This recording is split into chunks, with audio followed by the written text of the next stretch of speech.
Înlocuire semnal, oglindă, semnalul din oglindă, Iveco 2016,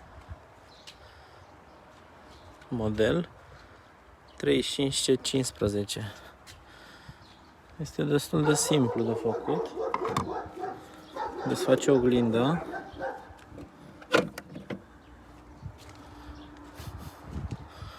Să o punem aici. Desfacem și oglinda cealaltă de jos. Are două cleme jos care trebuie băgat mai întâi, se bagă jos, se desface și după se scoate.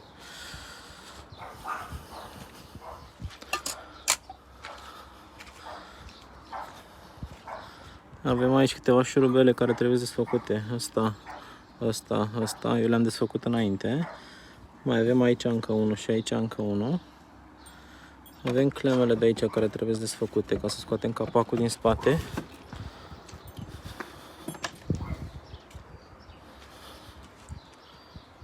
Da?